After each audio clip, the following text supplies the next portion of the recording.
Tout d'abord, les espaces ultramarins sont des espaces soumis à des contraintes. Ce sont des espaces éloignés de la métropole, plus de 9000 km pour La Réunion par exemple, mais c'est 22 000 pour Wallis et Futuna.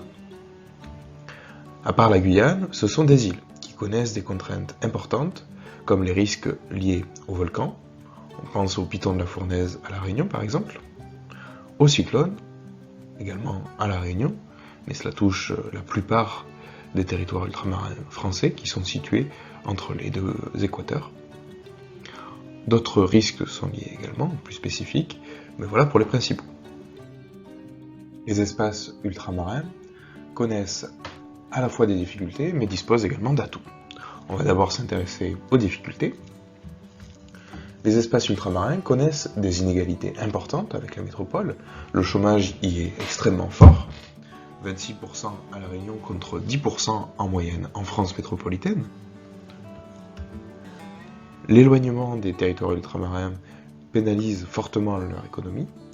La vie y est plus chère car les marchandises proviennent souvent de métropoles. Malgré tout, les espaces ultramarins disposent d'atouts. Malgré les difficultés économiques, ces espaces développent souvent des industries agroalimentaires, par exemple la transformation de la canne à sucre à La Réunion. Le tourisme est également un élément important et deux types de tourisme se développent particulièrement. Le tourisme vert, le tourisme de nature, et le tourisme balnéaire. Troisième partie, l'idée de l'aménagement du territoire dans ces espaces est donc de réduire les déséquilibres. L'État est donc un acteur majeur de l'aménagement du territoire. Il a orienté le développement du tourisme et celui des cultures spécialisées, canne à sucre, bananes, etc., grâce au développement d'infrastructures de transport notamment. On pense aux aéroports, particulièrement importants pour le tourisme, aux ports, particulièrement importants avec les routes, pour l'exportation des marchandises produites localement. L'Union européenne a également un rôle majeur en renforçant le principe de continuité territoriale entre les territoires d'outre-mer et la métropole.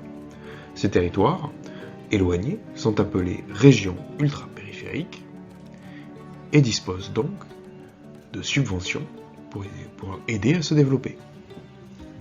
Malgré tout, ces aménagements sont parfois contestés, notamment on l'a vu avec le cas de la route du littoral à La Réunion, contestés pour leur coût, mais également pour leur impact environnemental. Pour conclure, les territoires ultramarins connaissent des inégalités plus marquées que le reste du territoire français, que ce soit en comparaison avec la métropole, mais également à l'intérieur même de ces territoires. L'aménagement du territoire se concentre donc sur la réduction des inégalités et le développement économique de ces espaces.